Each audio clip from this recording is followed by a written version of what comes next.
మనమందరం zero.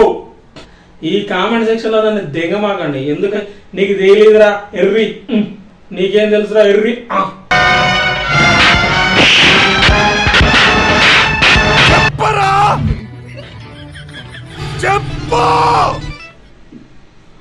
Okay okay మాట్లాడుతున్నా, కంగారు పడద్దు.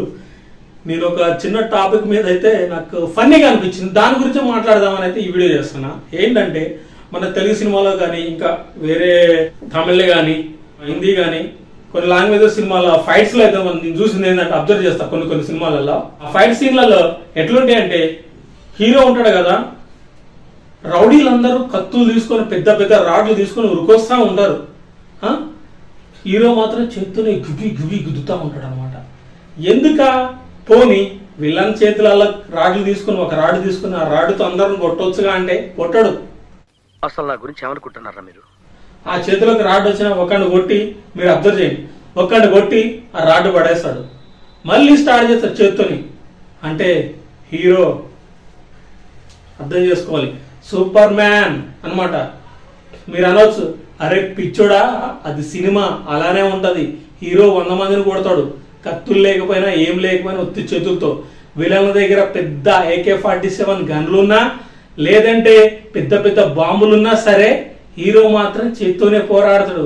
కానీ నాకెందుకో ఇంకా చిరాకు అనిపిస్తుంది అలాంటి ఫైట్లు కొన్ని చూస్తే మాత్రం. నేను ఆ హీరో ఈ హీరో అని చెప్పేసి అయితే మెన్షన్ చేస్తలేను. మీకు ఎప్పుడైనా మీరు ఫైట్ చూసినప్పుడు అబ్జర్వ్ చేయండి. నేను కూడా చాలా ఫైట్లు చూసా కాబట్టి ఈ టాపిక్ మీద నేను మాట్లాడుతున్నా. నాకైతే నవ్వు వస్తుంది, నాకు ఫన్నీ నవ్వు వస్తుంది.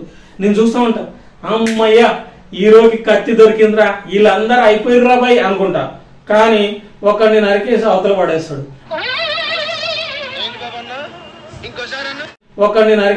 పడేస్తాడు, మళ్ళీ చేతులతో గుద్దేస్తాడు.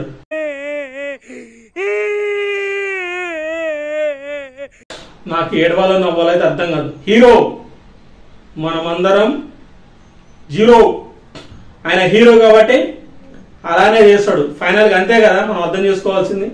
కానీ నాకు మాత్రం కొద్దిగా రకంగా అనిపిస్తుంది. కానీ తమిళ్లో కొన్ని ఫైట్ చూస్తూ ఉంటాను నేను, వాళ్ళు రియలిస్టిక్గా ఉంటాయి. మనం కూడా అట్లా తీస్తే, మన తెలుగులో కూడా అట్లా తీస్తే బాగుంటుంది నా ఒపీనియన్. ఈ కామెంట్ సెక్షన్ లో దాన్ని దిగమాకండి, ఎందుకంటే నా ఒపీనియన్ నేను చెప్తున్నా. జర మీకు కూడా అట్లా ఏమైనా అనిపిస్తే జర కామెంట్ చేయండి. లేకపోతే నీకు తెలియదురా ఎర్రి, నీకేం తెలుసురా ఎర్రి అని మాత్రం అనమాకండి. ఎందుకంటే నాకు ఫన్నీగా అనిపించింది, నాకు అందు గురించే నా ఛానల్ ద్వారా ఈ వీడియో చేసిన అనమాట. కానీ నాకైతే చాలా నవ్వు వస్తుంది నాకైతే.